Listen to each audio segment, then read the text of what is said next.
Christ's sacrifice for us is universal. He paid for the sins of all people who have ever lived, regardless of when or where. So the gospel speaks to people of every language, culture and background. It bridges ethnic divides. It's the great news that God has triumphed over evil. Jesus, God himself, died the death we deserve so we can live with him forever.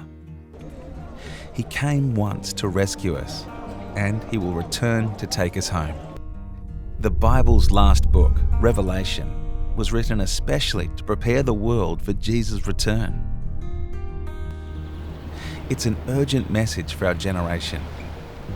Throughout history, God has regularly sent special messages to prepare the people for what was coming.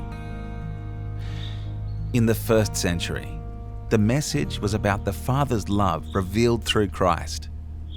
Although the result of sin is death, Jesus has secured eternal life for all of us. This message of salvation will never be out of date.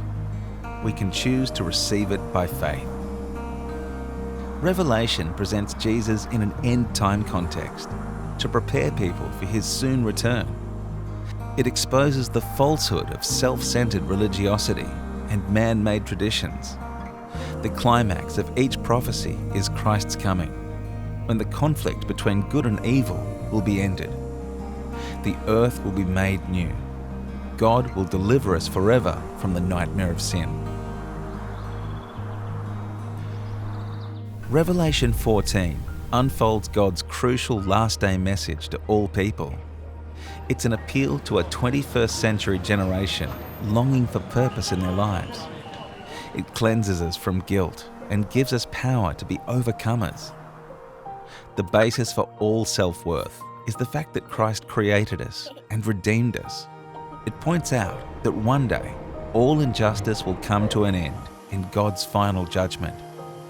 It's incredibly good news because it reveals that injustice will not last forever. It's also an appeal to love and obey God in every aspect of our lives, to place him first in all of our thoughts, to give adoration to God in all we do, to respect his commands and live godly lives. In an age of moral irresponsibility, when millions feel that they're accountable to no one but themselves, this message reminds us that we are responsible for our actions. It also points to the Sabbath as the very heart of worship.